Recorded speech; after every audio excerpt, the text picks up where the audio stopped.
Gavumenti eyongedde abantu be bakusoseneza PDM basobola okwongera okwekulaakulanya era nga buli muluka guwereddwa obukadde 5 era nga bali ku mulimu gw'okugaba ensimbi zino bayitiddewo abantu okuzifuna basobole okuziteeka mu bizinensi beenogere ku nsimbi mu nnaku zino enkulu. Omuwabuzi wa pulezidenti ku nsonga z'ebyobufuzi Moses Byaruhanga asoose kusisinkana abantu abakola ku miruka ku kisaawe kya disitulikiti okakasa obanga abantu bafunye ssente zino kubanga Wakiso ne Kampala babawadde ssente ezimala. Kyokka abantu ab'enjawulo batabukidde mu lukiiko nga bagamba ssente wadde gavumenti ezisindise waliwo ebyalo nga tekuliko wadde omuntu yali afunye ku ssente zino, kyokka nga abakozi ba gavumenti ne boogera n'abakulu babategeeza ng'ebyalo ebisinga ebyafunidde ensimbi. Mbona n'abantu 15 luli batugamba nga 15 batuwa ssente, abantu bajjadde waka wange basaba nze kyeyapasoni ssente. Bategeeza nti waliwo ebyalo mu Nansana municipality nga abantu tebafuna ku ssente zino, kyokka nga mu mpapula ziraga nti baazifuna wabula nga bano bagamba nti bassente b'ebitundu batandise okwekobaana n'abakozi ba gavumenti okuteekamu abantu baabwe.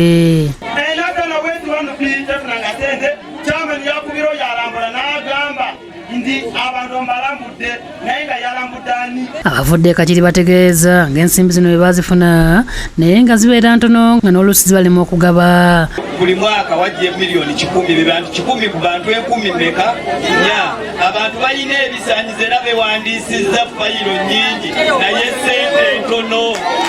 Kyokka abavudde ekira abakulembeddwamu Saalima Namugwere bategeeza nti bo ssente baazifunye bulungi, kyokka abalemeddwa okuzifuna waliwo obukwakulizo obwabalemesezza. Olina kubanga olina ndagamuntu, olina fayiro, olina abantu 10. RDC Wakiso Justin Mbabazi annyonnyodde engeri gye bazibagabamu ensimbi zino era ng'ategeeza nga buli muntu bw'agenda okufuna ssente ze n'abaako n'entanda gy'asibiridde afunye ssente zino. Pulezidenti abateereddeko miliyoni 3 ku buli muluka.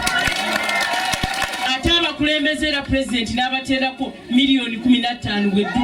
Byaruhanga ategeeza nti gavumenti yakwongera okussa amaanyi mu pulogulaamu ya PDM okulaba nga abantu bejja mu bwavu. Pulezidenti Museveni ng'omukulembeze waffe w'NRM byalowoozaako ennyo n'agamba abantu bano tubafunireyo omukutu, tubafunireyo ensawo ey'okubajja mu bwavu. Abagumiza nti Pulezidenti Museveni yasazeewo nti ebitundu bya Wakiso ne Kampala olw'obungi bw'abantu obuliyo bakwongera ku ssente nga bagenda kufunanga obukadde 3. Tulagalega wano Wakiso wano abamwami abatayogera wano ekyalo kimu kimu abantu be bati netugamba abayi Wakiso ne Kampala mu kifo kya miliyoni 10 buli mwaka zibeere 3.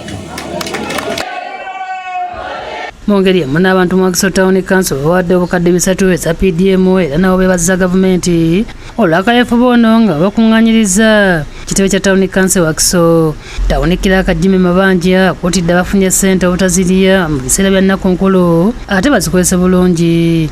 Tujja zitola mu programs ogambe nti temakiro 2 nterako n'ekibumba n'ekyenda ntwaleko enkoko nayo erina okulabya ki. William Tyaba yakusakidde eggulu eno ku Lwabukedde TV.